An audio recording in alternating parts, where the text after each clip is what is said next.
नमस्कार, बहुत स्वागत आप सभी का आपके प्रोग्राम कहानी कुर्सी की में। मैं हूं सौरभ शर्मा आपके साथ, और हमारे साथ स्टूडियो में मेहमान हैं हर्षवर्धन त्रिपाठी जी, विजय त्रिवेदी जी, डॉक्टर विनय सिंह जी हमारे साथ हैं, डायरेक्टर हैं डॉक्टर श्यामा प्रसाद मुखर्जी फाउंडेशन के। बहुत बहुत स्वागत सर आप सभी का। प्रोफेसर संगीत रागी जी प्रोग्राम में पहुंचने वाले हैं।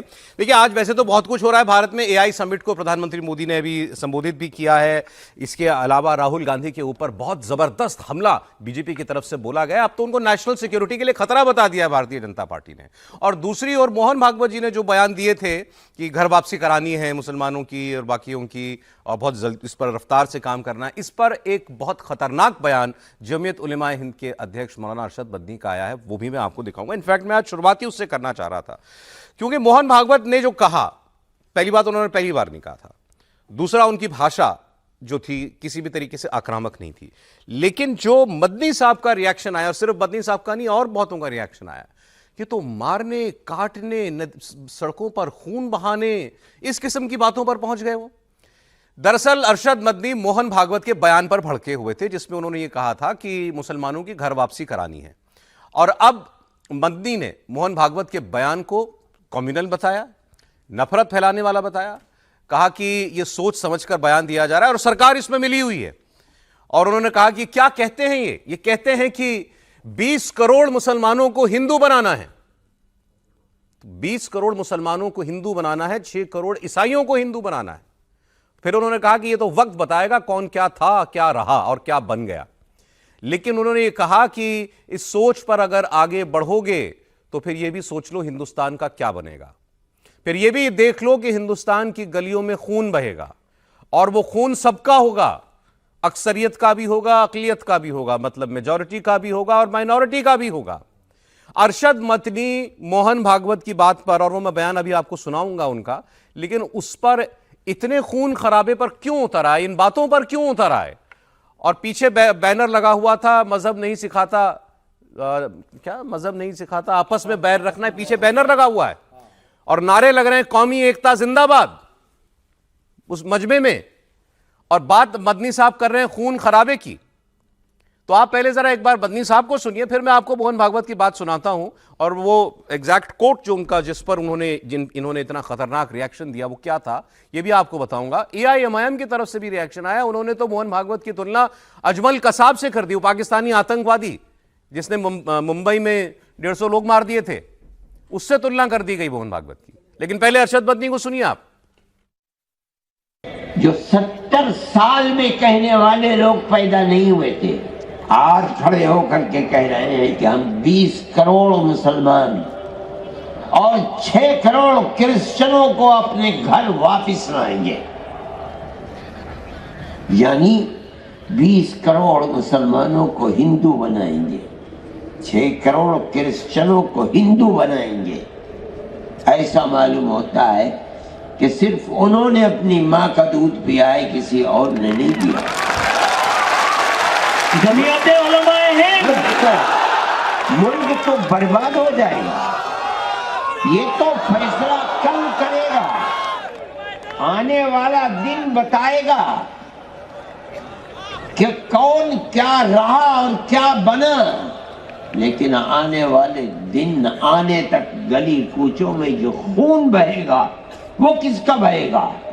अक्सरियत का भी बहेगा, अकलियत का भी बहेगा। इसको बर्दाश्त नहीं करती।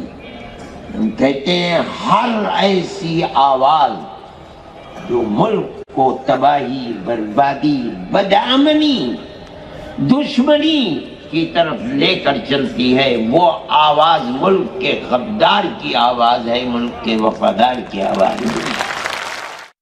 मतलब मदनी साहब ने कहा हम तो वफादार हैं मुल्क के, और मोहन भागवत आरएसएस ये गद्दार हैं क्योंकि ये देश तोड़ने की बात करते हैं। और आगे उन्होंने कहा कि ऐसे बयान दिए जा रहे हैं और सरकार खामोश है।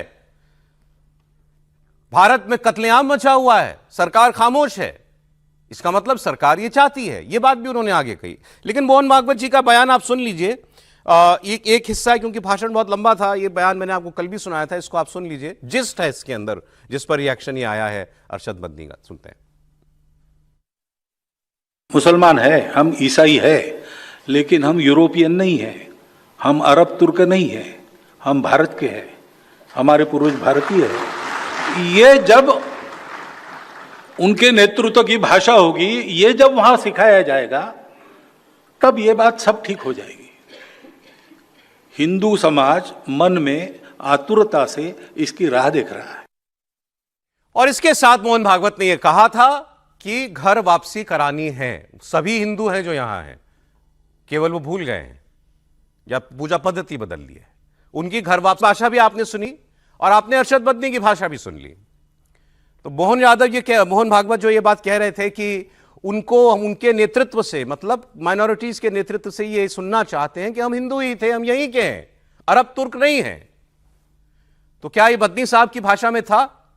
क्या मदनी साहब इस बात से इनकार करेंगे कि भारत में जितने मुसलमान हैं वो अरब तुर्क नहीं हैं, अफगानी नहीं हैं, सेंट्रल एशियाई नहीं हैं, वो यहीं के हैं? वो भी तो कभी कन्वर्ट हुए थे, वो भी तो एक घर से कभी दूसरे घर गए थे। आज मोहन भागवत कह रहे हैं जो दूसरे घर गया उसको अपने घर वापस लाना है। मैं किसी एक बयान को इंडोर्स नहीं कर रहा, मोहन भागवत जी के बयान को भी इंडोर्स नहीं करता, लेकिन मोहन भागवत की भाषा पर जो भाषा अरशद मदनी ने बोली, क्या वो उचित थी? सवाल यह है। त्रिपाठी जी पहले। देखिए सौरभ जी, सबसे पहले तो ये कि मोहन जी वहीं खड़े हैं जहां संघ 1925 में अपनी स्थापना के वक्त खड़ा था। अगर अरब, तुर्क, मंगोल इस तरह से अपनी पहचान जो मानता है तो वो भारत विरोधी है, भारत का आक्रांता है, भारत के ऊपर हमला करने वाला है, हिंदू मंदिरों को तोड़ने वाला है, हिंदुओं को हर तरह से अपमानित करने की कोशिश करने वाला है। वो हिंदुस्तानी नहीं हो सकता, वो भारतीय नहीं हो सकता। इसको बड़ा स्पष्टता से समझिए। और संघ ये बात पहले दिन से कहता रहा। जब यह कहा जा रहा है कि संघ का विचार तो बड़ा फैल गया, संघ का एक स्वयंसेवक प्रधानमंत्री हो गया, संघ के जाने कितने जुड़े हुए लोग मंत्री, मुख्यमंत्री, जाने क्या क्या है, फिर भी संघ कह रहा है कि भाई आपकी जमीन तो यही थी, आप कन्वर्ट हो गए। कोई जबरदस्ती तो कर नहीं रहा है संघ, कोई ऐसा अभियान तो चलाने नहीं जा रहा है कि भारत सरकार से कोई कानून लाएगा कि जितने मुसलमान हैं, जितने ईसाई हैं, वो सब हिंदू हो जाए। लेकिन क्या अगर किसी की पहचान जो है उसकी बात करना कोई कम्युनल बयान है?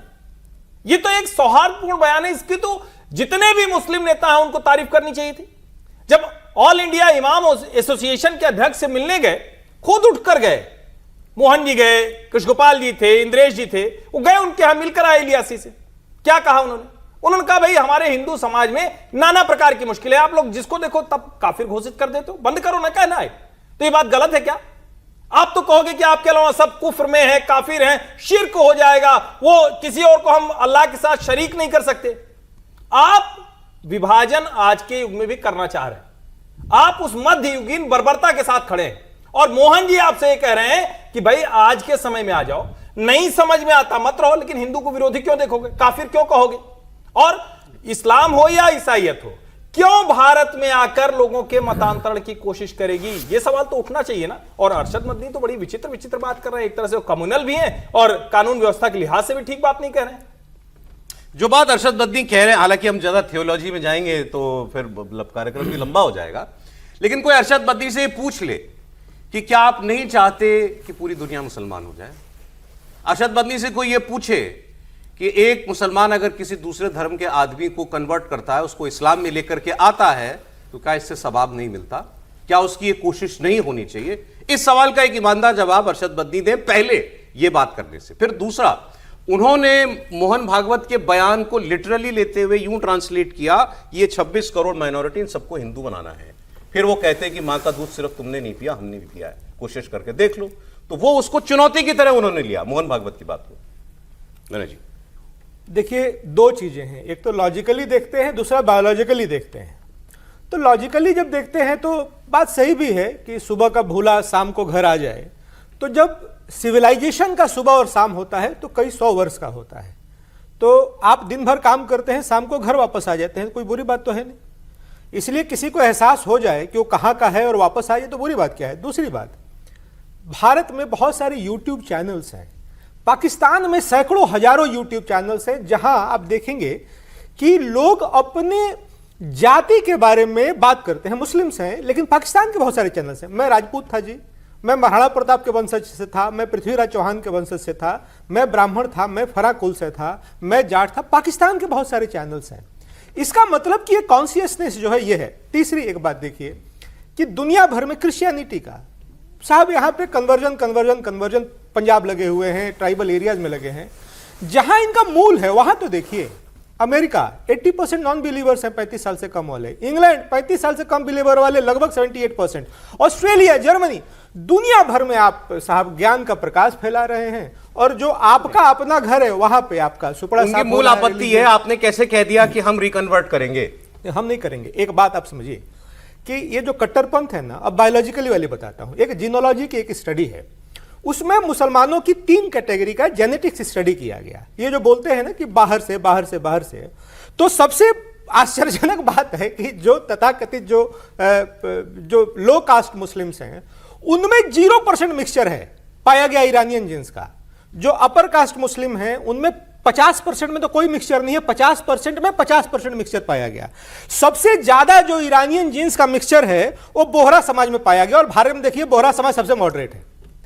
तो ये जो साहब कह रहे हैं कि एक तरफ कह रहे हैं कि पीछे मजहब नहीं सिखाता बैर रखना, और बोल रहे हैं कि साहब खून बहेगा, तो इसमें तो कानूनी कार्रवाई होनी चाहिए, इसमें तो प्रोविजन है। और एक अंतिम बात कहता हूं, देखिए जमाते इस्लामी हिंद जो है ना, भारत बटा जब, तो जमाते इस्लामी बांग्लादेश बन गया, जमाते इस्लामी पाकिस्तान बन गया। तीनों एक ही काम करते हैं, नाम बदल गए। भारत में जमाते इस्लामी हिंद केवल नाम हिंद लगा हुआ है, लेकिन जो जमाते पाकिस्तान कर रहा है, जो जमाते बांग्लादेश कर रहा है, वही यहाँ ये भी कर रहे हैं, और उसी की भाषा है ये हिंसा की। अच्छा, नहीं, अब मुझे ये समझना ये है, क्या मोहन जी की बात में ऐसा कुछ आपत्तिजनक था जो आपने रिएक्शन अभी सुना अरशद बंदी का? कम से कम ऐसा तो नहीं था। और वो जब कन्वर्जन की बात कर रहे हैं तो वो कोई जबरदस्ती कन्वर्जन के लिए कोई कैंपेन चला रहे हो ऐसा तो नहीं कह रहे। वो तो आपको कह रहे हैं कि भाई आपको आ जाना चाहिए, नहीं आना तो भी कोई बात नहीं। क्योंकि आपने मोहन जी की इस बात पर चर्चा हो रही थी, मैंने पहले जब व्याख्यानमाला में भी उन्होंने कहा कि भाई अपने आप को हिंदू कहें, हिंदुस्तानी कहें, नहीं आप नहीं कहना चाहते तो अपने आप को भारतीय कहें, उसमें भी कोई आपत्ति नहीं है। तो वो एक जनरल बात है। हालांकि उसमें केवल यही बात कल भी हम लोगों ने चर्चा की थी कि जब मोहन जी ये बात कहते हैं कि हम सब हिंदू हैं, तो फिर कन्वर्जन की बात ही क्या करना रोजाना, जब सब हिंदू हैं। आप तो मानते ना, वो नहीं मानते। जब आप कहते हैं एक भाषण में कि हम सब हिंदू हैं, पूजा पद्धति अलग अलग है, तो रहने दीजिए, सबकी पूजा पद्धति अलग अलग है। फिर क्या रोज रोज इस पर बात करना कि घर वापसी होनी है कि नहीं होनी है? ठीक है, तो ये बात है। लेकिन अरशद मदनी जिस तरह की भाषा बोल रहे हैं, जुबान बोल रहे हैं, उस पर तो उन्होंने ठीक कहा। वो कह रहे हैं कि सरकार खामोश है, तो सरकार खामोश है तभी इतना बोल रहे हैं। अरशद मदनी बोल पा रहे हैं इतना उनके, और ये रोज होती है उनकी बात। तो हर दिन अरशद मदनी साहब की बात हम लोग करते रहते हैं, वो इस तरह के, लेकिन उनको मौका मिलता है कि किसी भी बहाने से वो उस बात को कट्टरता तक ले जाए। एक बार और इस बात पर बहस करने का कोई मायने नहीं है कि कौन ईरान से आया, कौन अरब से आया, नहीं आया। जब धर्म अपना अपना है, कोई बनाना चाहता है, कोई प्रॉब्लम नहीं थी। अरशद मदनी ने जिस तरीके का रिएक्शन दिया कि खून की नदियां बह जाएंगी साहब, वही तो सबका खून बहेगा, यहाँ पर क्या बचेगा हिंदुस्तान में, क्या उस बात पर हम लोग बात कर रहे हैं। एआईएमआईएम के नेता हैं, सांसद भी रहे इम्तियाज जलील, इनकी बात सुनिए। इन्होंने मोहन भागवत की तुलना की पाकिस्तान के आए आतंकवादी अजमल कसाब से, और मोहन भागवत को देश तोड़ने वाला करार दिया। जैसे इन्होंने गद्दार करार दिया, उन्होंने कहा देश तोड़ने वाला है, कसाब की तरह। ऐसी ही सोच वाले लोगों ने इस देश को कमजोर किया है। आरएसएस जैसी संगठन का एक बड़ा नेता अगर इस तरह की अगर बात करता है, तो मैं ऐसे नेताओं की तुलना जो है वो अजमल कसाब जैसे लोगों से करता हूं। अजमल कसाब क्यों आया था पाकिस्तान से? इस देश को तोड़ने के लिए आया था, इस देश को कमजोर करने के लिए आया था। अरे ये देश का मुसलमान है, वफादार मुसलमान है, मुसलमान इस देश का कहीं नहीं जाने वाला इसमें। अब इसमें हंसी के अलावा कुछ नहीं आ रहा। एक्चुअली उसकी वजह यह है कि ये दो ऐसे, क्योंकि धर्मों की बात हो रही है ना, हिंदू और मुसलमान की बात हो रही है। कन्वर्जन एक धर्म का थियोलॉजिकल हिस्सा है। भारत में अनडिवाइडेड इंडिया में आजादी के बाद भी कितने कन्वर्जन हुए हिंदू से मुसलमान, कोई इसका डेटा निकाल ले, और कोई ये डेटा निकाल ले कितने मुसलमान हिंदू। हम लोग तो यहाँ एक दिन बात कर रहे थे तो किसी ने कहा हजारों हुए। मैंने कहा आप 1.5 अरब में 1000 ही कर पाए, हजारों में ही बात कर पा रहे हैं अभी तक 70 साल 80 साल के बाद। उसके बावजूद यह बहस है कि कोई रिकन्वर्जन की बात करे तो खून की बात, और आप कैंपेन चलाओ, लोग पकड़े जाएं, जातियां देख देख के रेड कार्ड निकले हुए हों कि इसको इस जाति की लड़की को अगर मुस्लिम बना लिया, यूपी में रैकेट नहीं पकड़ा गया तो इतने लाख रुपए, उस पर कुछ नहीं, उस पर कभी अरशद मदनी साहब का बयान नहीं आया। फिर भी लेकिन आपने तीनों स्टेटमेंट। लेकिन मजेदार बात है सरोज साहब कि प्रधानमंत्री जी अभी देश में एआई पर बात कर रहे हैं, जो दुनिया का देश का फ्यूचर है। एआई तो पहचानता नहीं जात को, धर्म को, मजहब को। और वहां से आगे बढ़ने की बात कर रहे हैं। अभी हम लोग इसी पे लगे हुए हैं। नहीं सर, ये भी आपके देश की रियलिटी है सर। देखिए, मुसलमानों को पता है कि क्या उनको क्या करना है, उनको अपने बारे में कन्फ्यूजन नहीं है।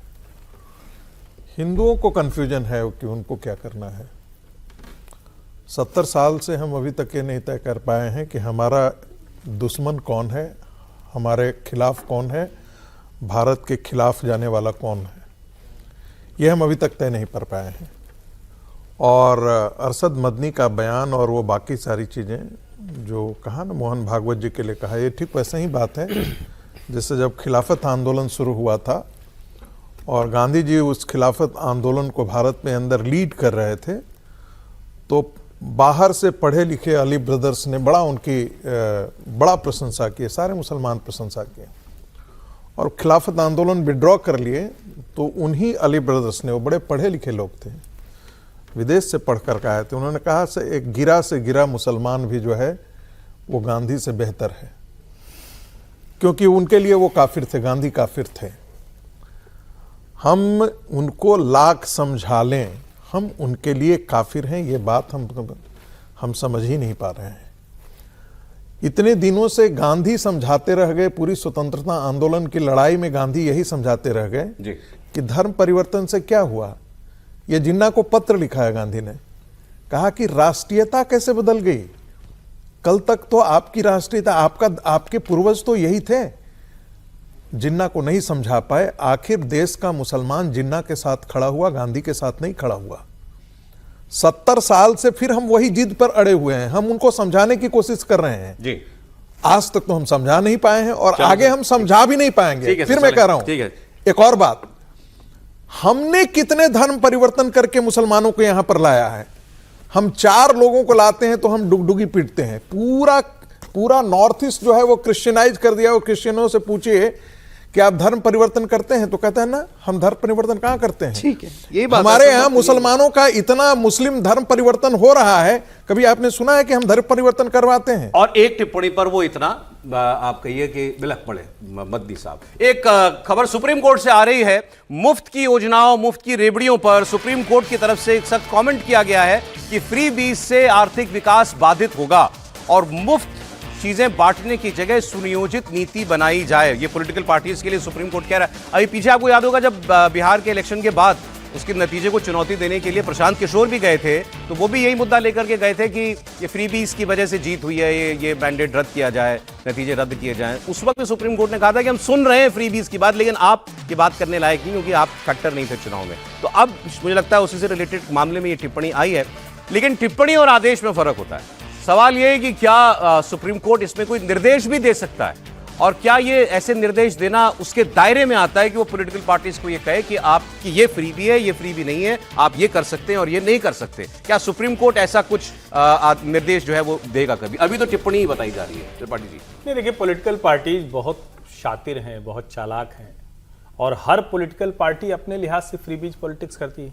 भाई सुप्रीम कोर्ट क्या, प्रधानमंत्री नरेंद्र मोदी ने कहा था कि अगर ये मुफ्तवा पॉलिटिक्स चलती रही तो देश श्रीलंका बन जाएगा, और आज 80 करोड़ लोगों को राशन दे रहे हैं। ये सरकार के लिए उपलब्धि है। हालांकि मैं उसको बार बार कहता हूं, एक्सप्लेन भी कर चुका हूं कि वो स्ट्रेटेजिक है। गोदाम में रखने का पैसा होगा, दूसरी चीजें होंगी, तो वो MSP लेना ही लेना है, सरकार बाउंड है, तो वो उसका एक तरह से कहेंगे बहुत टैक्टिकल उपयोग उसका करती है। लेकिन क्या सचमुच हम विकसित भारत 2047 की तरफ जाएं?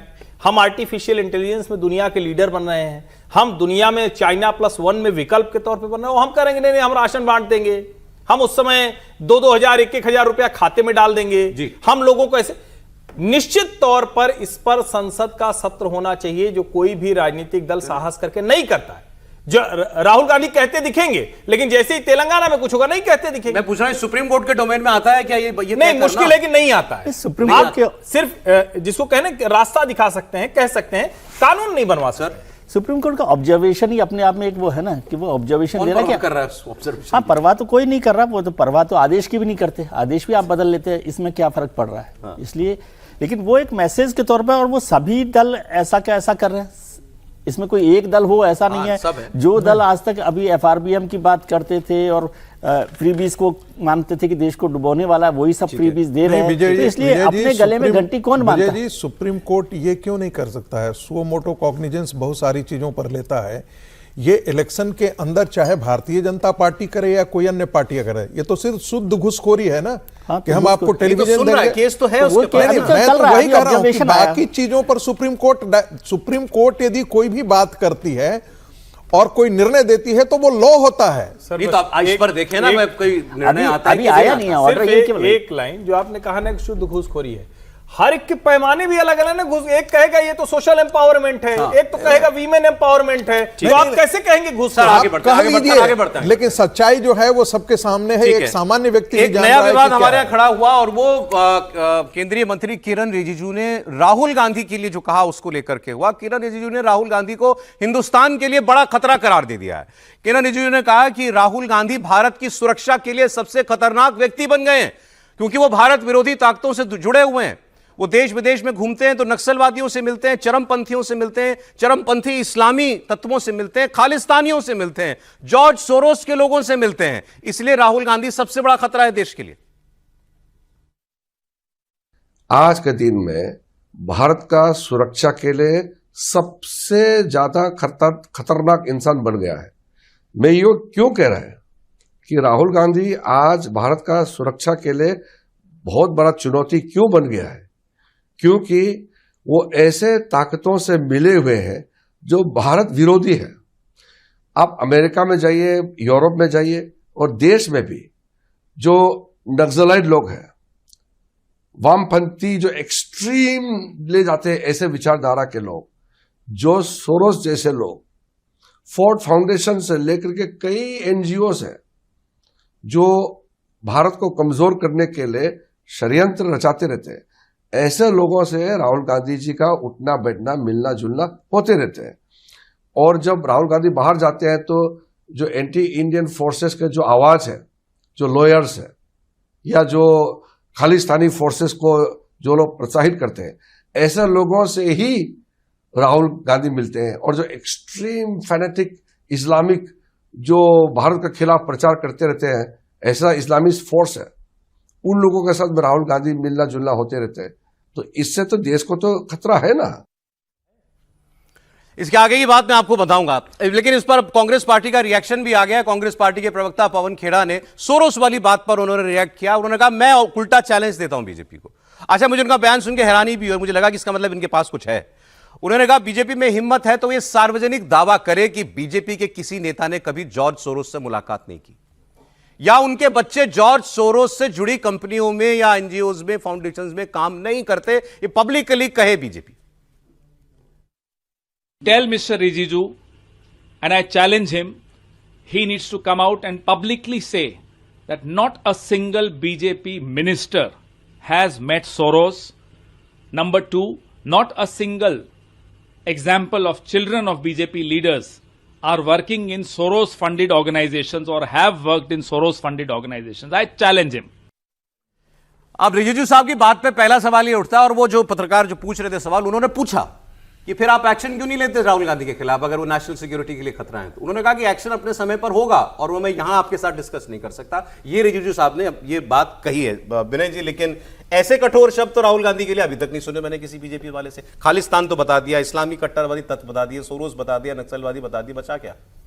नहीं, आप एक बात देखिए कि राहुल गांधी जब वायनाड से चुनाव लड़े तो वायनाड में कोडरी बालाकृष्णन, वो जनरल सेक्रेटरी हैं सीपीएम के, वहां पे उनका बयान है कि राहुल गांधी केवल कांग्रेस को उम्मीदवार नहीं थे, WPI welfare party of India, Jamaat Islami Hind वाली party, PFI popular front of India, अभी वर्तमान में टेररिस्ट आउटफिट है, बैंड है, उसका पॉलिटिकल विंग SDPI, ऐसे 3-4 जो एक्सट्रीमिस्ट ऑर्गेनाइजेशंस थे उसके उम्मीदवार थे।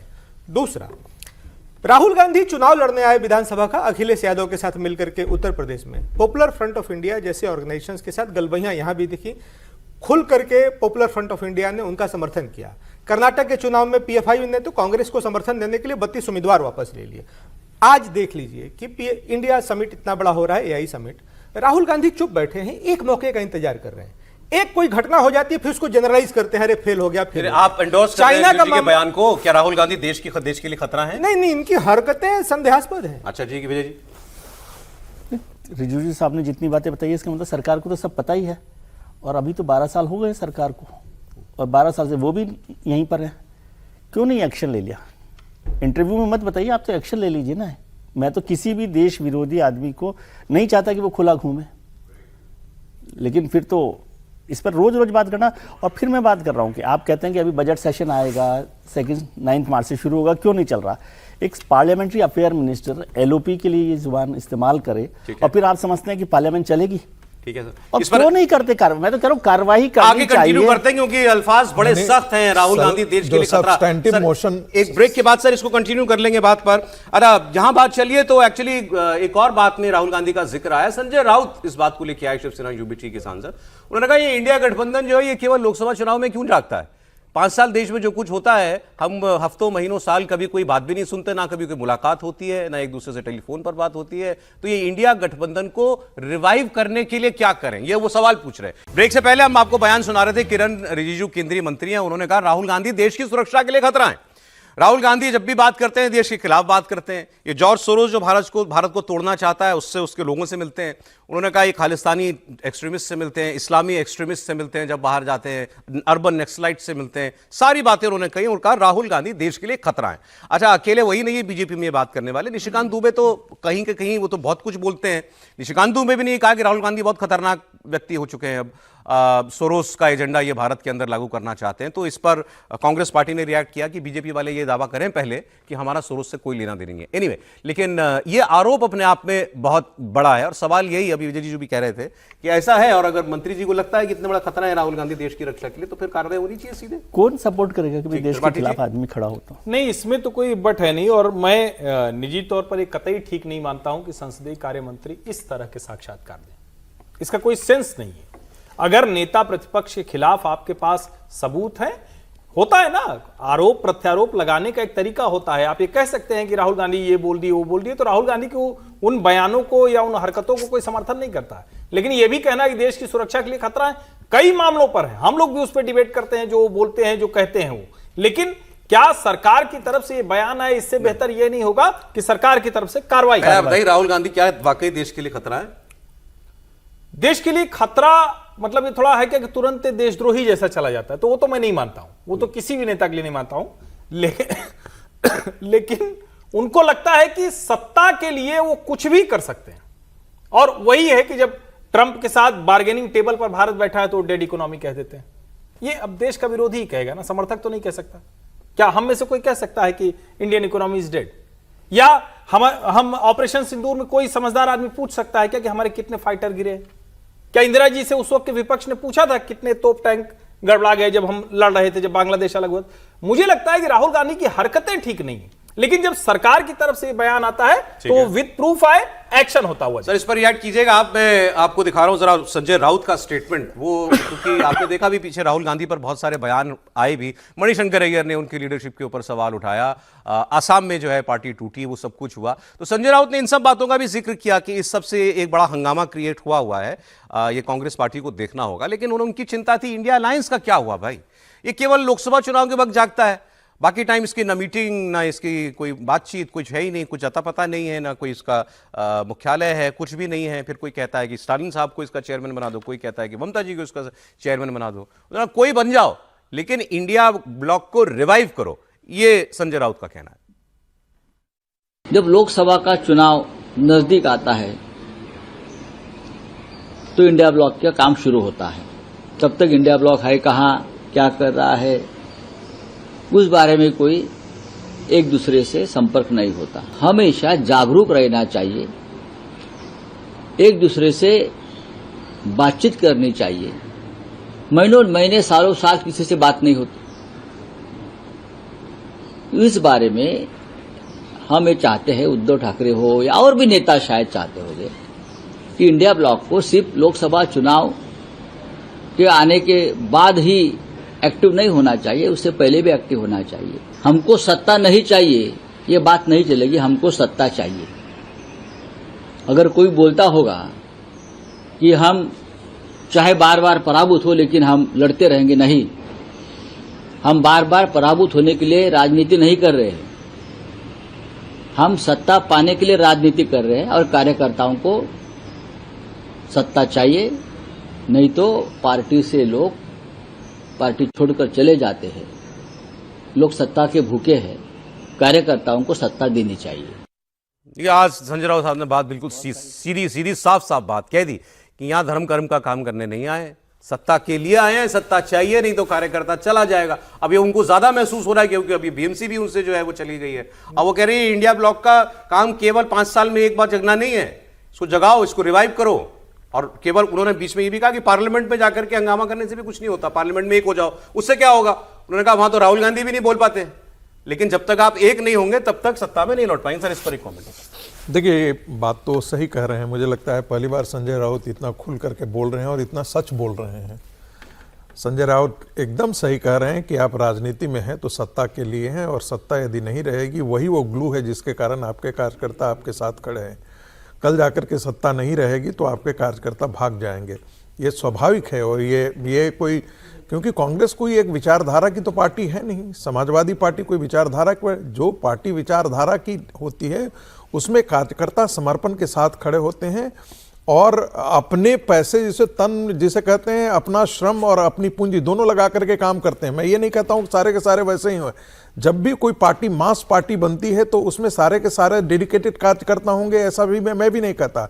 लेकिन विचारनिष्ठ पार्टी जो होती है, जब जैसे चाहे सीपीएम हो, सीपीआई हो, भारतीय जनता पार्टी हो, उसमें ऐसे तमाम आपको लाखों कार्यकर्ता ऐसे मिल जाएंगे जो समर्पण की भावना से काम करते हैं और उनको कोई अपेक्षा नहीं होती है पार्टी से कि उनको कुछ मिल जाएगा। चलिए, उनको अपेक्षा है, वो कह रहे हैं हमें सत्ता चाहिए। लेकिन कांग्रेस पार्टी और बाकी ऐसी जितनी पार्टियां, उनके लिए विचारधारा नहीं है। इंडिया ब्लॉक पर पूछना चाहता हूं विनय जी आपसे, वो उन्होंने कहा इंडिया ब्लॉक को रिवाइव करो, 5 साल काम करे।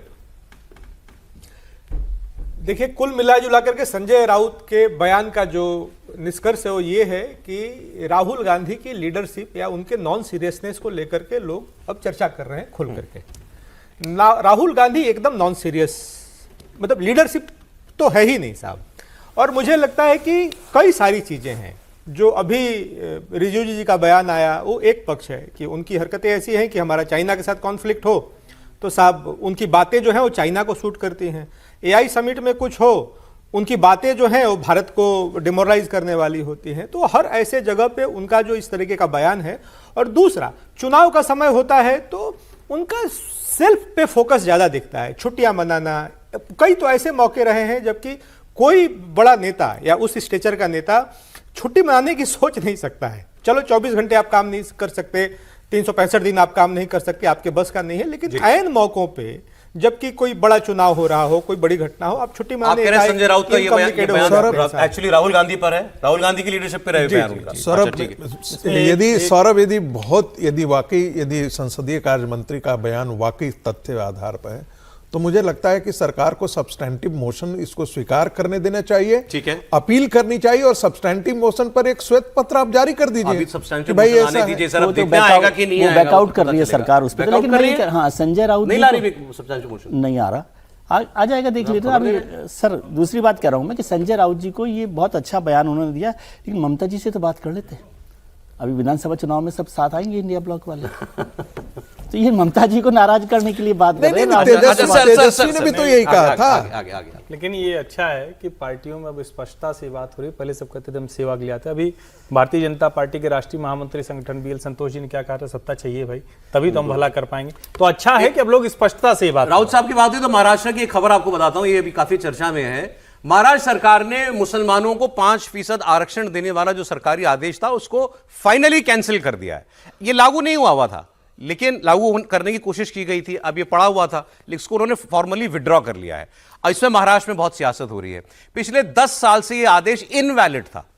2014 में कांग्रेस की गवर्नमेंट थी, पृथ्वीराज चौहान चीफ मिनिस्टर थे, वो सरकार मुसलमानों को सरकारी नौकरी और शिक्षण संस्थाओं में 5% आरक्षण देने का अध्यादेश लेकर के आई, लेकिन इसको विधानसभा से रेटिफाई नहीं करवा पाई, तो ये इनवैलिड हो गया। फिर बीजेपी की सरकार आ गई, बीजेपी की सरकार ने इसको आगे बढ़ाया ही नहीं। अच्छा, ये उस बीच हाईकोर्ट गया ये मामला।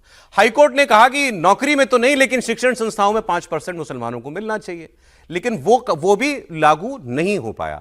अब इसको फॉर्मली विड्रॉ कर लिया है, तो कहानी खत्म कर दी है बीजेपी ने इसकी। अब आरोप बीजेपी पे ये लग रहा है कि भाई आधा ही सही, हाईकोर्ट ने आधा लागू करने को तो कहा था, उसको तो लागू करते। अब महाराष्ट्र की सरकार इससे पूरा पीछे हट गई, बीजेपी गवर्नमेंट। नो मुस्लिम आरक्षण, उन्होंने बीजेपी की गवर्नमेंट ने एक्चुअली इसमें यह कहा था कि जो ओबीसी और ईबीसी कैटेगरी है उसके अंदर हम एडजस्ट कर देंगे, उसमें मुसलमानों को लाभ मिलता ही है, पहले भी मिलता है, तो उन्होंने कहा कि वहां मिल रहा है उसी में और देख लिया जाएगा, अलग से मुसलमानों के लिए आरक्षण नहीं देंगे। ये बीजेपी ने पहले भी कहा था, अब उस पर फॉर्मल एक मुहर लगा दी गई है। कांग्रेस सरकार चाहती तो उस वक्त एक स्पेशल सत्र बुला करके जीआर निकाल देती तो ये कानून बन जाता, लेकिन कांग्रेस ने ये किया नहीं। 6 महीने के अंदर अध्यादेश लैप्स हो गया। जिस दिन लैप्स हो रहा था उसके एक दिन पहले या उसी दिन या 2 दिन पहले बीजेपी की सरकार थी, उसने मुस्लिम रिजर्वेशन के बारे में कुछ नहीं किया और उन्होंने मराठा रिजर्वेशन को पास कर दिया। ये लैप्स हो चुका था। जो बीजेपी मुसलमानों से नफरत करती है वो रोजाना सोचती है कि मैं कौन सा इशू लाऊं ताकि इससे पोलराइज हो जाए। बीजेपी ने आज कहा कि हमने उस कानून को खत्म कर दिया, कानून तो माने नहीं था। इस तरह की बात करने का मतलब क्या होता है? फजूल में एक शोषा छोड़ करके आप अपने वोटरों को खुश करना चाहते हो, जबकि कांग्रेस पार्टी ने कानून बनाया नहीं था और आपने उसको उस वक्त रिजेक्ट कर दिया था। आप दोनों एक ही थैली के चट्टे बट्टे हो। अब अबू आजमी की नाराजगी बीजेपी से तो खैर है, उनकी कांग्रेस से भी शिकायत है, बल्कि ज्यादा शिकायत कांग्रेस से कि सब आप दिखाने के लिए लेकर के आए थे, कुछ करना होता तो इस पर आगे बढ़ते, इसको विधानसभा से पास कराते, फिर जो होता। उसके बाद सरकार ही बदल गई तो बीजेपी तो ये काम क्यों ही करती। त्रिपाठी जी, इस पर थोड़ा एक कंफ्यूजन दूर करना चाहिए कि मुसलमानों को डायरेक्ट मिल रहा था। मैं बड़ा कंफ्यूज रहता हूं और भाजपा के लोग और कंफ्यूज करते हैं, क्योंकि भारतीय जनता पार्टी की सरकारों में भी ओबीसी ईबीसी में शामिल किया जाता है, और जब ममता बनर्जी शामिल करती हैं तो फिर भाजपा उस पर ऐतराज जताती है। तो ये तरीका कोई मतलब किस देश को भी समझ में आए ना, संविधान विरोधी है ये मैं मानता हूं। अगर आप रिलीजन के नाम पर आरक्षण दे रहे हैं तो ये संविधान विरोधी है, लेकिन चूंकि देश में वही राजनीति चल रही है, और इस बहाने से फिर मैं कह दूं कि 75 साल हो गया हमारे देश के नेताजी लोग आरक्षण को कम करने के बजाय बढ़ा रहे हैं, तो फिर ये सब होगा ही तमाशा। मामला डिफरेंट है, ये डायरेक्ट 5% आरक्षण देने का मामला था।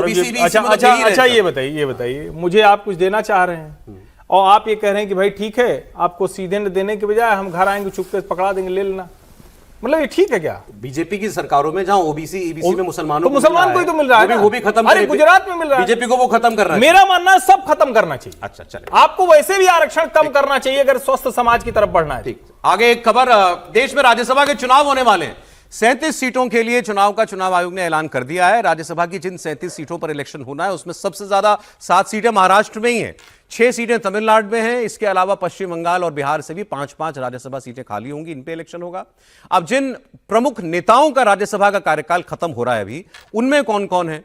तो महाराष्ट्र से शरद पवार हैं, शिवसेना यूबीटी की प्रियंका चतुर्वेदी हैं, रामदास आठवले एनडीए में हैं वो हैं, तेलंगाना से अभिषेक मनु सिंह भी हैं, बहुत वरिष्ठ लॉयर हैं और कांग्रेस के नेता हैं, बिहार से उपेंद्र कुशवाहा हैं, जो कि उपेंद्र कुशवाहा जी मंत्री हैं कि नहीं सर, केंद्र में मंत्री हैं, हरिवंश नारायण सिंह राज्यसभा के उपसभापति, उनका कार्यकाल खत्म हो रहा। मैंने तो कहीं पढ़ा कि इन्हीं के नाम पे सबसे ज्यादा चर्चा है। हरियाणा से किरण चौधरी का कार्यकाल भी अप्रैल में खत्म हो रहा। अब इनमें से कुछ तो शायद चले जाएं दोबारा, लेकिन शरद पवार का क्या होगा, प्रियंका चतुर्वेदी का क्या होगा, हरिवंश का क्या होगा, ये सवाल बने हुए हैं। सर, इनमें आपको डाउट किस पर है? दुर्भाग्यपूर्ण है कि अभी भी हम लोग ये चर्चा कर रहे हैं शरद पवार क्या होगा। ताकत नहीं रही, वो सही है। ताकत से मैं नहीं कह रहा हूं, कहीं तो जाके वो भी रुकेंगे नहीं कि भाई हो गया, बस करिए, उन पे छोड़िए, प्रभु कृपा करिए। इसमें क्या हेडलाइन है सर राज्यसभा इलेक्शन में? मैम, जो अभी तक मुझे जानकारी है, बीजेपी ने हाँ कर दिया हरिवंश जी को देने के लिए। अच्छा, हरिवंश जी राज्यसभा के उपसभापति हैं, तो पहले तो जेडीयू से बने थे, फिर जब नीतीश कुमार जी चले गए जेडीयू से आरजेडी के साथ, तब भी हरिवंश जी बीजेपी के साथ रहे और तब भी जेडीयू से रहे, लेकिन मतलब वो उपसभापति बने रहे, उन्होंने छोड़ा नहीं। सरकार में से तो मंत्रियों ने इस्तीफा दे दिया, सरकार से बैकआउट कर लिया था। तो अब उसके बाद भी उनको नहीं मिले तो फिर मुझे हैरानी होगी। तो हरिवंश जी को मिलना है, हरिवंश जी को मिलना ये तय है। शरद जी शरद जी अपनी एक्सरसाइज कर रहे हैं, कैसे होगा? प्रियंका जी नंबर को है इनके पास, नंबर नहीं है, महाविकास आघाड़ी के पास नंबर नहीं है, लेकिन अगर ये चाहे तो किसी और राज्य से कांग्रेस सब मिला के हाँ कर ले। ठीक है। प्रियंका जी को किस पार्टी से मिलेगा ये अभी मुझे नहीं पता। ये शिवसेना यूबीटी में है भी वो, आपको क्यों लग रहा है किसी और पार्टी से? नहीं, मतलब वो राज्यसभा जा सकती है, मुझे योग्य उम्मीदवार लगती है पार्टियों की तरफ से। तो पार्टी बता दीजिए ना। पार्टी तो जब वो जाएंगी तब, मैं थोड़ी दे रहा हूँ टिकट। बीजेपी भी तो बहुत बोल रही है खुल के, अभी तो नहीं हो सकता। देखते हैं ना, आने दीजिए। 16 मार्च को है इलेक्शन यहाँ पर। ठीक है। अरे खड़गे साहब का भी तो इसी साल, खड़गे साहब का नवंबर में होना है और वहां पर भी कांग्रेस ने तय किया कि उनको देंगे टिकट। आइए अब कल की एक बड़ी खबर जिस पर कभी अंदर की बात लीक नहीं होती, उसकी बात। लखनऊ में मुख्यमंत्री योगी आदित्यनाथ और संघ प्रमुख मोहन भागवत की मुलाकात जो करीब 40 मिनट तक चली। अब हम ये चर्चा कर सकते हैं कि इसमें 2027 के चुनाव पर भी बात हुई होगी, कुछ और जो बातें हैं यूपी से जुड़ी हुई उन पर बात हुई होगी, या उनको जो भी कंसर्न लगते होंगे मोहन भागवत जी को उन्होंने बताए होंगे, योगी जी को जो कुछ लगता होगा संघ से कहने के लायक वो उन्होंने बताया होगा। एनीवे, इस पर अभी थोड़ी देर में बात करते हैं। पहले मैं बात करना चाहता हूं, इस हेडलाइन के बीच में किसने हेडलाइन अपनी बनाई? वो थे यूपी के उप मुख्यमंत्री ब्रजेश पाठक। अब ब्रजेश पाठक जी क्यों इतने एक्टिव हैं और इस मुद्दे पे, मुद्दा क्या है? शंकराचार्य जी का अपमान, माघ मेले वाला। शंकराचार्य जी ने बोलना बंद कर दिया, योगी जी बोल के चुप हो गए। ब्रजेश पाठक अब बात कर रहे हैं उनकी कि ये जो उनके अभी मुक्तेश्वरानंद जी के बटुकों के उनके शिष्यों के साथ हुआ छूटी खसीटी, बोले ये पाप नहीं महापाप है। और अब उनके घर पर बहुत सारे बटुक आए, वो देख रहे हैं आप तस्वीरों में, सबको टीका लगाया, फूलों की उन पर वर्षा की। ब्रजेश पाठक जी ने सबको प्रणाम किया, आशीर्वाद लिया। अब इस पर समाजवादी पार्टी और कांग्रेस सवाल पूछ रहे हैं। कल ही डिप्टी सीएम ब्रजेश पाठक ने प्रयागराज में बटुकों के साथ बदसलूकी को लेकर बड़ा बयान दिया था, वो आप सुन लीजिए। माघ मेले के दौरान जो बटुकों की चोटी को खींचा गया है उसको कोई भी सही नहीं ठहरा सकता। इसी संबंध में एक प्रश्न के जवाब में हमने कहा था, और ये चोटी खींचना, शिखा खींचना, ये पाप नहीं महापाप है, और जो भी दोषी उसको कड़ी सजा मिले।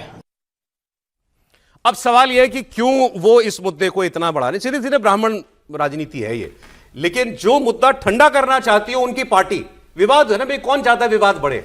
उस विवाद को ब्रजेश पाठक क्यों हवा दे रहे हैं, ये सवाल है सर। कहा जाता है ना कि भारतीय जनता पार्टी के अंदर जो समन्वय है उसकी एक साफ कमी दिखाई दे रही है।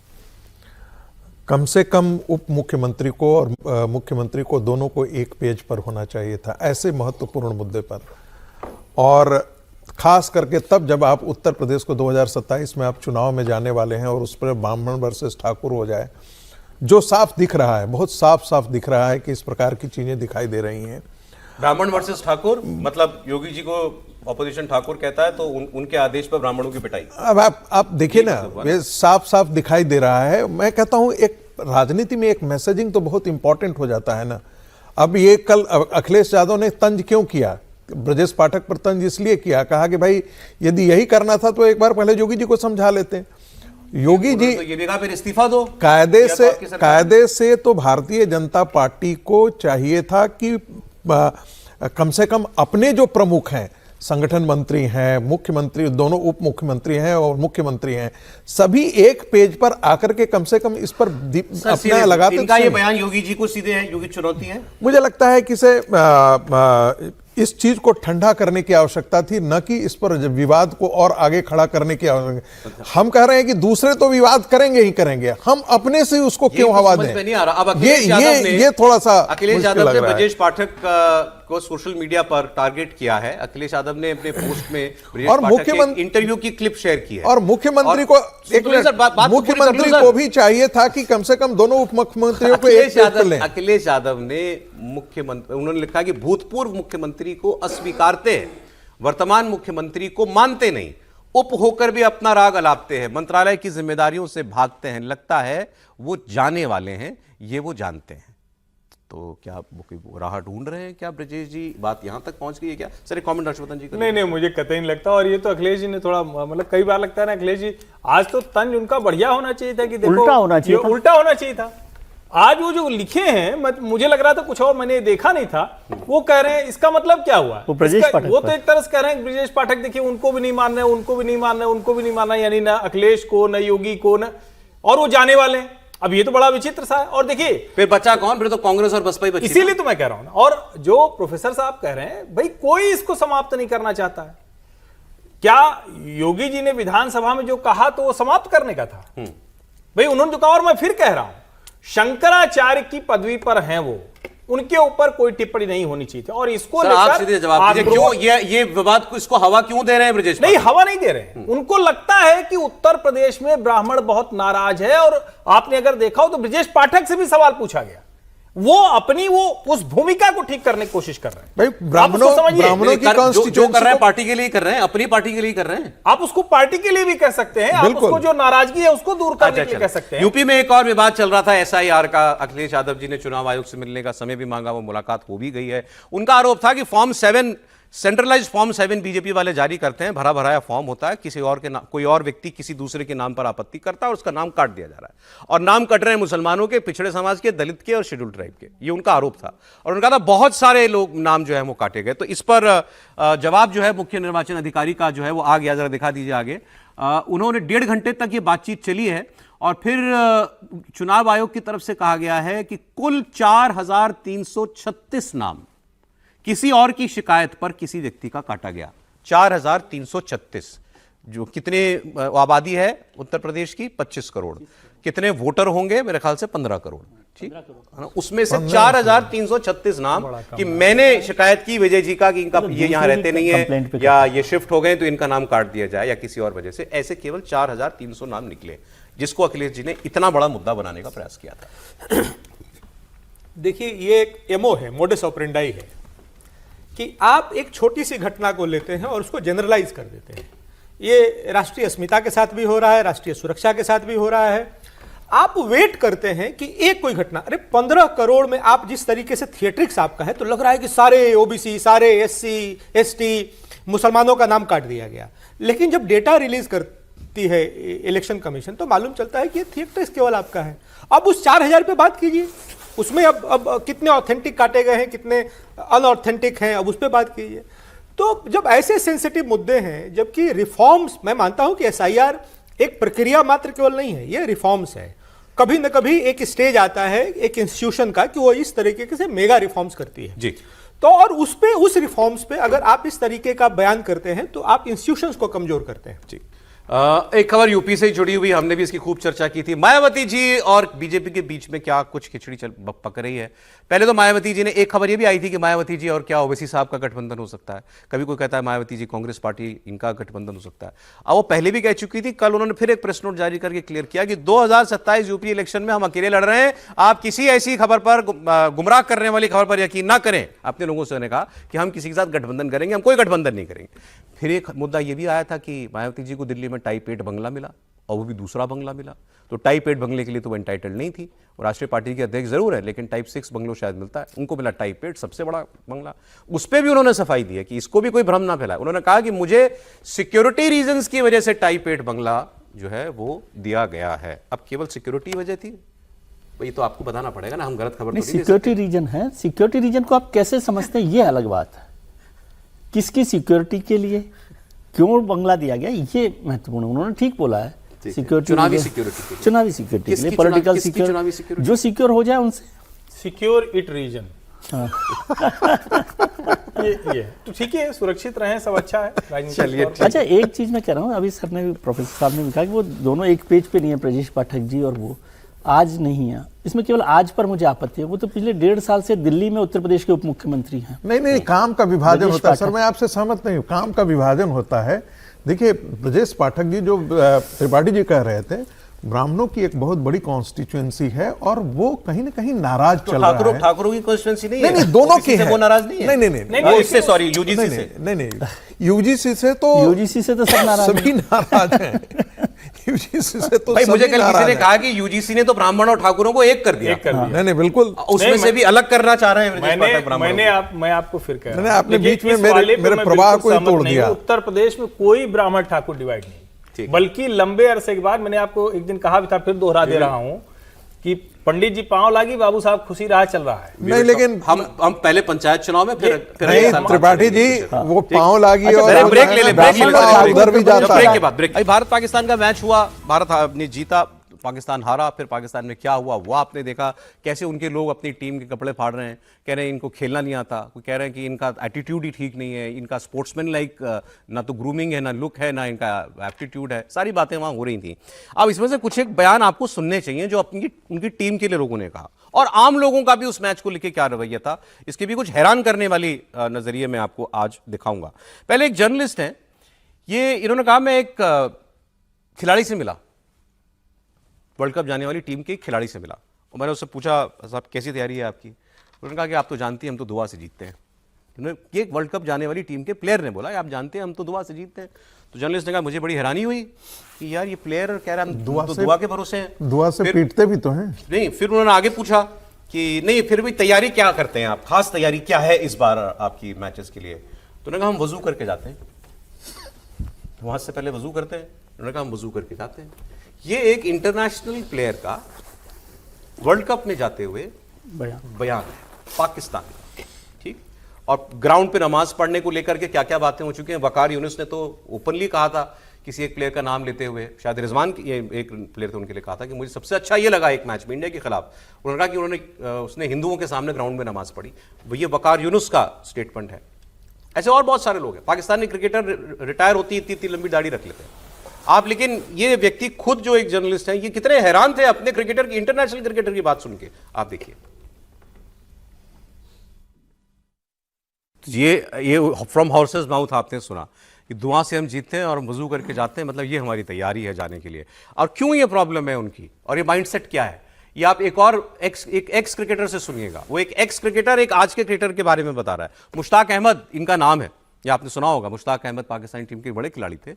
इन्होंने भी इतनी लंबी लंबी दाढ़ी रख ली और वो बड़ी शान से एक पॉडकास्ट में बता रहे हैं कि मोहम्मद रिजवान आज का खिलाड़ी है पाकिस्तान का। उन्होंने कहा मोहम्मद रिजवान के हाथ से 5 गोरों ने पाकिस्तान लीग के अंदर पाकिस्तान में कुरान पकड़ी है।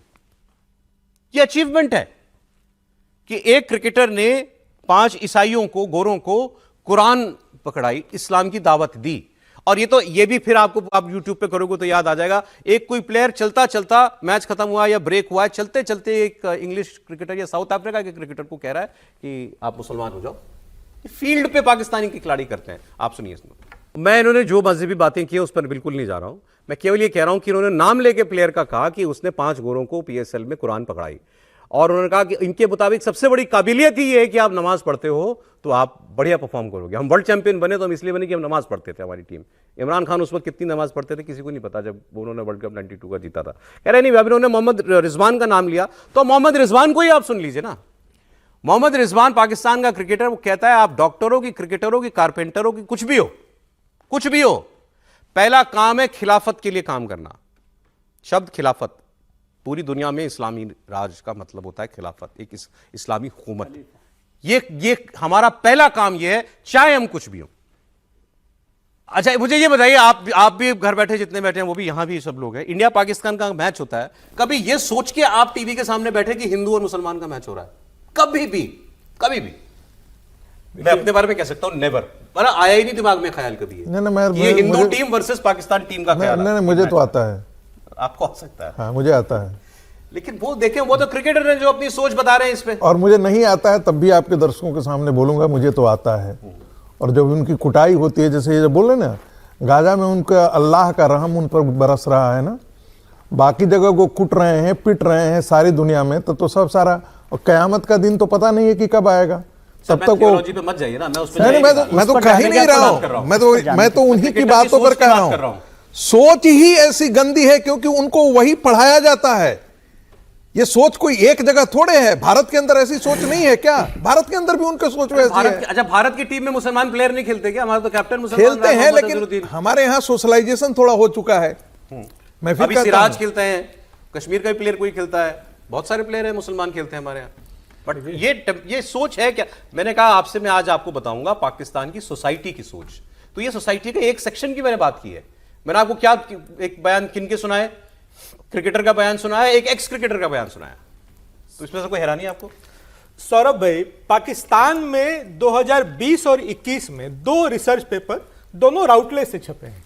संगीत जी के भी पेपर राउटलेस से छपे हैं। तो उसमें drivers of extremism in higher educational institutions, तो वहाँ कायदे आजम टेक्निकल यूनिवर्सिटी आईटीज़ की तरह है वहाँ, और आईएम्स की तरह जो वहाँ के टॉप मैनेजमेंट इंस्टीट्यूट्स हैं, उसमें सैंपल साइज लिया गया, सैंपल्स और सर्वे किए गए। तो पाया गया कि level of education has nothing to do with the level of radicalisation. जैसे भारत में हम चर्चा करते हैं ना कि मदरसे से आतंकवादी निकल रहे हैं, मदरसे से।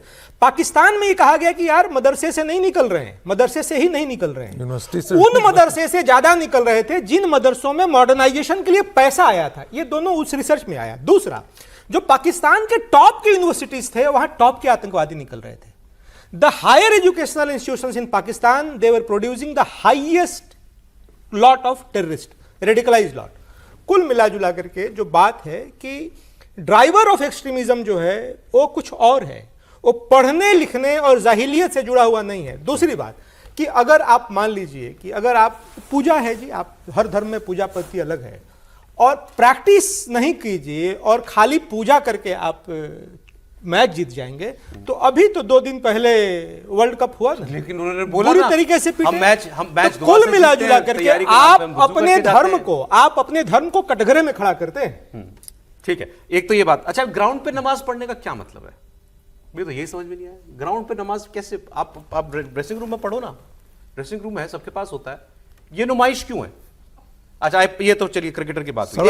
एक आम क्रिकेट फैन, पाकिस्तान का आम क्रिकेट फैन, चलता फिरता, इसके जैसे कितने होंगे पाकिस्तान के 25 करोड़ लोगों में, मैं नहीं जानता। लेकिन एक आदमी क्या कह रहा है, वो कह रहा है यार इंडिया पाकिस्तान का मैच हमें जीतना था। वो नाराज था, नाराज होगा फैन, उसकी टीम हारी है, उसने कहा ये मैच हमें जीतना चाहिए था। क्यों? क्योंकि हम मुसलमान हैं, हम ताकतवर हैं, हमें जीतना था ये मैच। तो वो रिपोर्टर ने पूछा, भाई ताकतवर हो तो क्यों नहीं जीते? ये तो हमारी टीम खराब है, ये हमें हमेशा रुस्वा करते हैं। अब वो एक क्रिकेट फैन को दर्द इस बात का है कि मैच हारे, लेकिन इसलिए क्योंकि हम मुसलमान हैं और हिंदुओं से हारे। मैं आपको ये दिखाने का मकसद केवल ये है कि कोई एक आदमी प्रोफेशनलिज्म की बात नहीं कर रहा वहां। अब इस आदमी ने फौज की भी बात की, फौज भी प्रोफेशनलिज्म से चलती है। उन्होंने कहा हमारी फौज भी ताकतवर है, उसको जीतना चाहिए। ये हिंदू फौज है, ये हिंदू क्रिकेटर्स हैं, हम पाकिस्तानी फौज, पाकिस्तानी क्रिकेटर है। ये सोच पाकिस्तान के अंदर डाली गई है 70 सालों के अंदर। तो अब आपका कभी भी आमना सामना हो कभी, तो आप क्योंकि मैं बहुत वक्त तक मैं भी उसमें रहा कि नहीं यार पाकिस्तान की तो फौज कराती है, ये इनके इंडोक्ट्रिनेशन तो मदरसों में होता है। केवल सोसाइटी के लोग हैं, आम लोग हैं जो घूम रहे हैं वहाँ पे समाज में, वो लोग ये बात कह रहे हैं। त्रिपाठी जी। नहीं सौरभ जी, सबसे पहले तो मुझे मतलब अच्छा लगा, काफ़ी कोई भी हंस नहीं रहा था। वो भाई जब बोल रहा था ना तो कोई हंस नहीं रहा था, सब देख रहे थे, आश्चर्य से देख रहे थे। फिर कभी गुर्बत में हो जाता है, आदमी के पास शेविंग वेविंग के पैसे नहीं हो तो दाढ़ी वाड़ी बढ़ जाती है, तो गरीब गुरबा को हम लोग देखते हैं दाढ़ी नहीं बन पाती है। अब वहाँ के पूर्व क्रिकेटरों का ये हाल हो गया है कि दाढ़ी बनवाने के भी पैसे नहीं है। तो ये दूसरी बात मुझे बड़ी रोचक लगी। अब तीसरी जो बड़ी बात लगती है, वो कह रहे हैं कि हमारी फौज भी कमाल की है, हमारे खिलाड़ी भी कमाल के हैं, और इतनी कमाल के बाद वो कमाल का पिटते हैं, ऐसा कमाल का पिटते हैं कि मतलब आनंद आ जाता है।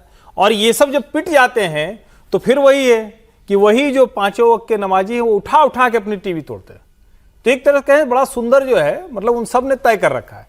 और जहां तक रही बात भारत की, तो अफगानिस्तान में भी तो सब नमाजी हैं, लेकिन वो तो भारत के साथ, वो तो हमारे यहीं नोएडा में ही खेलते हैं, वो सब वहाँ, ये उनका होम ग्राउंड है, यहीं खेलते हैं। असली मुश्किल उस रेडिकल इस्लामिक थॉट प्रोसेस से है, और ये बात बार बार बिना संकोच के कहनी पड़ेगी। वो रेडिकल इस्लामिक थॉट प्रोसेस है जो इन लोगों को गर्त में ले जा रहा है। अब पता नहीं जन्नत जहन्नुम का तो पता नहीं, लेकिन पाकिस्तान को जहन्नुम बना साथ में ऐसा ये कह रहा हूं, हमें ऐसा नहीं बनना। नहीं, हम बन ही नहीं सकते, हिंदू ऐसा हो ही नहीं सकता, मुसलमान को भी ऐसा नहीं बनना चाहिए। एक कल रह गया था, चाइना की एक स्टडी है कि दुनिया में कहीं सबसे बच गया है मुसलमान। ऐसा नहीं कि नहीं कट्टर है, खूब कट्टर है, लेकिन अगर बच गया है तो हिंदुओं की वजह से मुसलमान यहां थोड़ा ठीक हो गया है। ये बाकायदा चाइना की स्टडी है। अब मेरे मन में एक बात है, मैंने सोचा था कि मैं नहीं बोलूंगा, लेकिन मेरी आंखों देखी है तो मैं झूठ भी नहीं बोल पाऊंगा। मैंने सर अपने, ये तो ये पाकिस्तान के यूट्यूबर है, मैंने यहाँ इंडिया के एक यूट्यूबर का कल एक छोटा सा क्लिप देखा। वो वेस्टर्न यूपी में कहीं बच्चों से, छोटे छोटे इतने बच्चे, मुश्किल से सबसे ज्यादा किसी की उम्र रही होगी तो 10 साल, वो पूछ रहा है उनसे कि मैच देखा इंडिया पाकिस्तान का? उन्होंने कहा देखा। खुशी हुई कि दुख? उसने पूछा खुशी हुई? नहीं, दुख हुआ। क्यों? पाकिस्तान हार गया। मैं बात कहना नहीं चाह रहा था, बट मैंने देखी ये वो बच्चे बोल रहे हैं छोटे छोटे। मुझे ये मतलब इसके मन में क्या डाला हुआ है, जिसने भी डाला, क्या डाला उस बच्चे के मन में तो कि इंडिया जीत गई, इसका दुख हो रहा है। तो एक बात मुझे और मैं कोई कहेंगे पॉलिटिकली करेक्ट हो रहे हो, मैं कहूंगा मैं फिर भी ये मानता हूं कि ये मैं जनरलाइज नहीं कर रहा, जनरलाइज है भी नहीं। नहीं हाँ, लेकिन ऐसा देखा मैं। देखिए, संयोग से हम लोगों ने जो शुरू किया, मोहन जी ने एक अच्छी बात कही कि भाई सब यहीं के मूल हैं, उस पर अरशद मदनी का रिएक्शन जो है, ये समस्या है उनकी। एक लाइन में अगर कहें बहुत अच्छे से समझना हो तो आप इसी को समझ लीजिए। सर, पाकिस्तान हो, हिंदुस्तान हो, जहां भी हो, रेडिकल इस्लाम को लेकर ही सबसे बड़ी बात है ना। अब रेडिकल इस्लाम पाकिस्तान में ज़्यादा है, हिंदुस्तान में कम है। जितने लोग होंगे, लेकिन कहीं भी जनरलाइज करेंगे तो दिक्कत होगी इस बात को लेकर। पाकिस्तान में जो हो रहा है वो तो देख ही रहे हैं। हमारे डिग्री और नंबर दोनों कम है, आप कहते हैं पाकिस्तान बहुत ज़्यादा कम है। इसको मैं किसी भी हालत में ये मानने को तैयार हूं कि पाकिस्तान और हिंदुस्तान का तो मुकाबला ही उस मसले पर नहीं किया जा सकता। लेकिन कुछ लोग हैं जो रेडिकल इस्लाम के साथ आगे चल रहे हैं। लेकिन थोड़ा सा आज ध्यान रखने की भी जरूरत है कि आज से रमजान शुरू हो रहे हैं। बिल्कुल। तो इस्लाम को, रेडिकल इस्लाम को और सब चीज़ों को अलग अलग करके देखने की जरूरत है। कहीं ये ना हो कि नहीं, मतलब बातचीत में ऐसा ना लगे कि आप किसी बात पर इस तरह से चर्चा करें तो रेडिकलाइजेशन के खिलाफ, ये कट्टरवाद के खिलाफ। हाँ, वही मैं कह रहा हूँ, रेडिकलाइजेशन के खिलाफ, कट्टरवाद के खिलाफ। और मैं तो उसमें पाकिस्तान की बात कर रहा हूँ, हिंदुस्तान का तो उसमें एलिमेंट हम लाए नहीं। ये तो बात मेरे को एक दिमाग में थी, जो बात मेरे को भाई जो मेरी आंखों देखी है, मैंने वो बोली। आपने जो बात कही वो भी ठीक है कि भाई हिंदुस्तान और पाकिस्तान का जब मैच होता है तो हम तो हिंदू मुसलमान की तरह से नहीं देखते। सर, मैं तो उस शहर से आया हूं ना, मैंने तो पटाखे भी चलते सुने हैं इंडिया की हार पे, वो भी देखा है मैंने। हाँ, वो है, लेकिन हम तो उस तरह से मैच नहीं देखते। और हमारी टीम में भी मुसलमान रहते हैं, हमारी टीम के कैप्टन। आगे आप सुनिए। अब आपने कहा आज से रमजान शुरू है, ठीक। अब हमारे यहाँ भी एक बहस चलती है, आपको याद होगा, जब नवरात्रे होते हैं मीट की दुकान बंद कर दो, होता है ना, उस पर बहुत हमारे यहाँ बवाल होता है। पाकिस्तान के अंदर क्या होता है रमजान में, ये आप सुनिए। ये एक मौलाना बता रहा है और हंस हंस के बता रहा है। उसने कहा कि मुझे एक आदमी ने कहा, हिंदू ने, कि मैं तो रोजे रखता हूँ, मेरा भाई तो रोजे रखता है। मैंने पूछा क्यों? बोले वो खैबर पख्तूनख्वा में रहता है। तो मौलाना कह रहा है कि अरे वो तो पठान है, पठान तो तुम्हारे बाप से भी रोजा रखवा देंगे। सुनिए, अब ये इसमें इतना इतराने वाली क्या बात है कि एक कोई हिंदू है, वो रमज़ान में रोज़े रखता है, किसी भी वजह से रखता हो, डर के रखता हो, बाहर खाना नहीं मिलता क्योंकि दुकानें बंद होती हैं, मार्केट बंद होती है, किसी वजह से रखता हो, मगर वो व्यक्ति खुश है इस बात से, मुस्कुरा के वो इस बात को कह रहा है। चलिए छोड़िए इसकी बात को। एक पाकिस्तानी हिंदू लड़की की बात सुन लीजिए। वो अब पाकिस्तान में नहीं रहती, वो अमेरिका में रहती है, उसने खुद उस वीडियो में बताया भी है। वो कह रही है मैं प्राइमरी स्कूल से पाकिस्तान में पढ़ी हूं और एक दिन नहीं गया मेरी जिंदगी का जब तक मैं पाकिस्तान में रही जब मुझसे कन्वर्ट होने को नहीं कहा गया। एक दिन नहीं गया। अरशद मदनी साहब सुन लें इस बात को। उन्होंने कहा मेरे भाई को बीफ खिलाया जाता था, मुझे बीफ खिलाने की कोशिश होती थी लेकिन मैं बच जाती थी किसी तरीके से। फिर उन्होंने कहा मैं अमेरिका आ गई, लेकिन वो पाकिस्तानी है, मूल से पाकिस्तानी है, तो वहाँ पाकिस्तान लोगों में उठ बैठ होगी। तो उन्होंने आज भी मैं अमेरिका में आ गई हूँ, आज भी मुझे कन्वर्ट करने की कोशिश होती है, मुसलमान हो जाओ। मुझे कुरान इसलिए याद पढ़नी पड़ी क्योंकि नहीं तो मैं एग्जाम नहीं दे पाती। तो और फिर हमारे यहाँ लोग हैं जो तुलना करते हैं, ये भारत एक्सट्रीमिज्म में पाकिस्तान जैसा होता जा रहा है, कई ऐसे लोग मिल जाते हैं बोलने वाले। तो ये सच्चाई है वहाँ की। मलाला यूसुफजई को तो नोबेल पुरस्कार मिला है। मलाला यूसुफजई को हमने बोलते कभी सुना है क्या हिंदू एट्रोसिटीज़ पे, या इस बच्ची का जो दर्द है? और ये बच्ची इसलिए बोल पा रही है अपनी आप बीती क्योंकि अमेरिका में है। अगर इसको पाकिस्तान लौट करके आने की मंशा हो तो नहीं बोल पाएगी, अमेरिका में रहते हुए भी। ये वस्तु स्थिति है। और कुल मिला जुला करके जब आप आस्था को रेडिकलाइज करते हैं, वेपनाइज करते हैं, तो आपको एक सैडिस्टिक प्लेजर तो मिल सकता है, जैसे उस मुफ्ती को मिल रहा था। हंस हंस के बोल रहे हैं कि साहब पठान किसी के बाप से भी करवा ले, हिंदू सिख ईसाई। लेकिन देश का बेड़ा गर्क हो जाता है। पाकिस्तान दुनिया के स्तर पे सर उठा करके चलने की स्थिति में नहीं है। पाकिस्तान का मतलब कि पाकिस्तान इज इक्वल टू क्या होता है? आतंकवाद है, आतंकवाद का पोषक है। एक अंतिम बात बता रहा हूं साहब, पाकिस्तान दोनों है। पाकिस्तान फैक्ट्री भी है आतंकवाद का और विक्टिम भी है। एक ऐसी मिसाइल जो उसने बनाई वो घूम फिर करके उसी को हिट करती है। पाकिस्तान ने तो नहीं किया होगा अपने सैनिक स्कूल पे बच्चों को कटवाने के लिए। तो कुल मिला जुला करके जो आप बोते हैं वो आप भोगते हैं। पाकिस्तान अपना बोया हुआ भोग रहा है, अपना कर्म कूट रहा है। पाकिस्तान पे काफी सीरियस डिस्कशन हो गया, तो मैं आपको चलिए फिर एक थोड़ा लाइट करने के लिए लाइट मोमेंट की एक चीज सुना देता हूं। वो भी हैवी, वो भी पाकिस्तान की है, लेकिन पाकिस्तान के हॉकी प्लेयर ऑस्ट्रेलिया का दौरा किया पाकिस्तान के हॉकी प्लेयर्स ने। आप उनकी आप बीती सुनिए। इसमें भी हिंदू, इसमें भी इंडिया। कैसे? उसने कहा हमें वहां बर्तन मांजने पड़ते थे, सुबह अपने टॉयलेट क्लीन करने पड़ते थे, अपना नाश्ता खुद बनाना पड़ता था, 14-14 घंटे सड़कों पे फिरे हैं क्योंकि हमारी बुकिंग नहीं हुई थी। ईरान की बात करते हैं। अमेरिका और ईरान को लेकर इस वक्त भयंकर तनाव चल रहा है और कई दिनों से लग रहा था बातचीत से बात बन जाएगी, लेकिन अब ऐसा लग रहा है कि बातचीत टूटने वाली है और अब शायद अमेरिका का सब्र भी टूट रहा है और अमेरिका कोई बड़ा हमला कर सकता है और इसके लिए उसने इजराइल को भी कॉन्फिडेंस में ले लिया है। मिडिल ईस्ट में उसकी सेनाएं अलर्ट पर है ही। जंगी जहाज, युद्धपोत, लड़ाकू विमान तैनात कर दिए गए। 52 विमान पिछले 2 दिनों में, जहाज फाइटर जेट्स केवल 2 दिनों में भेजे हैं अमेरिका ने आसपास के देशों में अपनी एयरबेसेस पर। अब ट्रंप के ग्रीन सिग्नल का इंतजार है, तो यह भी आपको बताएंगे कि बातचीत टूटी क्यों। ट्रंप का आदेश मिलते ही अमेरिका का ईरान पर हमला मुमकिन है और अब तो लोग कह रहे हैं कि कभी भी मुमकिन है। और ईरान वो भी अपनी तरफ से सैन्य अभ्यास कर रहा है। मतलब किसी भी वक्त यह युद्ध छिड़ सकता है अमेरिका और ईरान के बीच। एक इजरायली अधिकारी ने इस बीच एक दावा किया है कि इजरायल को व्हाइट हाउस ने यह संकेत दिया है कि कूटनीतिक रूप से आगे बढ़ना अब मुश्किल लग रहा है, मतलब अब हमला करना होगा, मतलब बातचीत टूट गई है। और ये जो एग्रेसिव पोस्चरिंग थी अब ये कहीं सीधे युद्ध के ऊपर ना पहुंच रही हो। तो इसमें कुछ बयान आपको दिखा देता हूं। अमेरिका के उपराष्ट्रपति जेडी वैंस ने कुछ हैरान करने वाली बातें कही। उन्होंने कहा कि ईरान हमारी शर्तों पर तैयार नहीं हो रहा है। राष्ट्रपति ट्रंप ने कूटनीतिक समाधान के लिए ईरान के सामने कुछ शर्तें रखी थीं, लेकिन ईरान अपनी जिद पर कायम है और अब उसको इसका खामियाजा भुगतना पड़ेगा। I think the president has a lot of options. We do have a very powerful military. The president's shown a willingness to use it.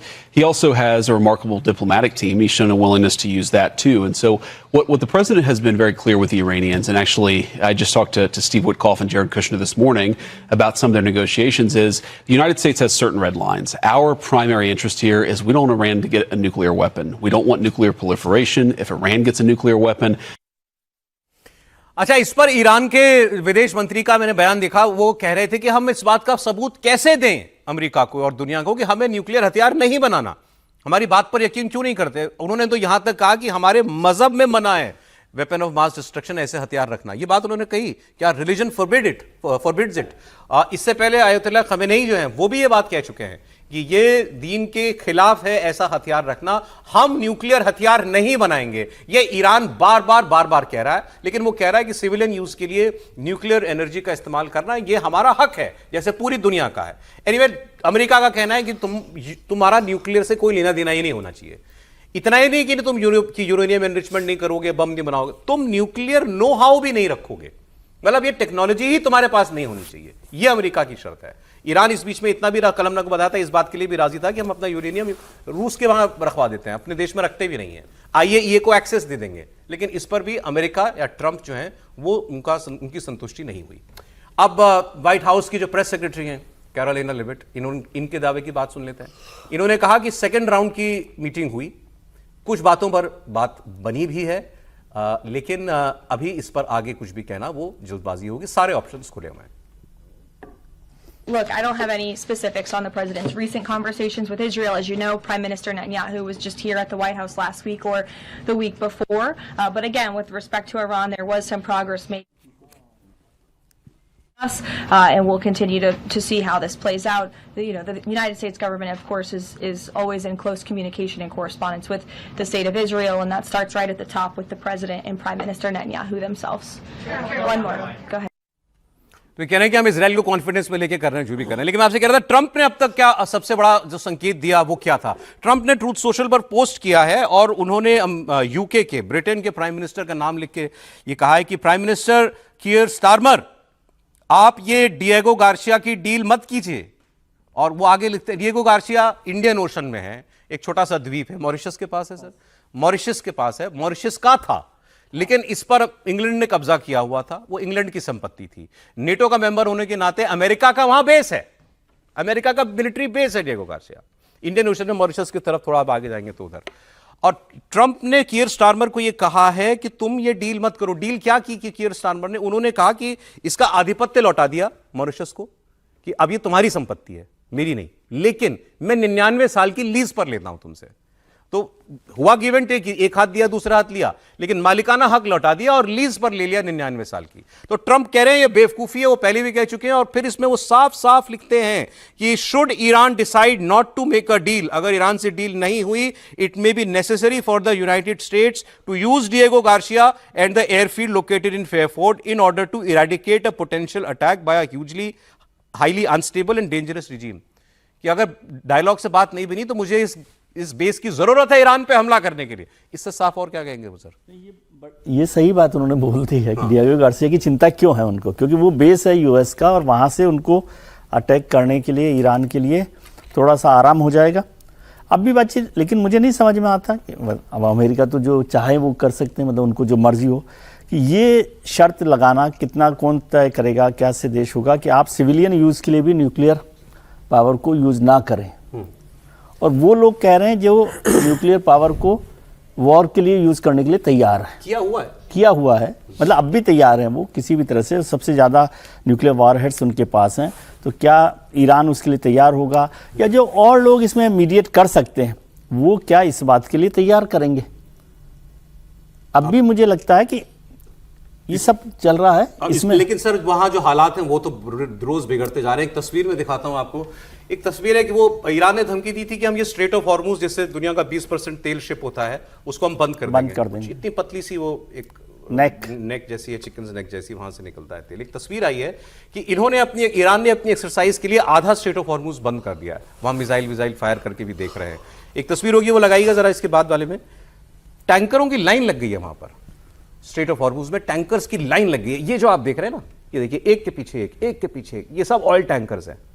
दुनिया का 20% तेल इस शिपिंग चैनल से निकलता है और ये सबसे बड़ा पत्ता है ईरान के हाथ में। वो देखिए कितने टैंकर लाइन में खड़े हैं। ये तो अभी है, जब युद्ध शुरू नहीं हुआ, वहां मिलिट्री एक्सरसाइज कर रहा है और अभी पूरी तरह से बंद भी नहीं। 20 मिलियन बैरल तेल रोज गुजरता है इस रास्ते से।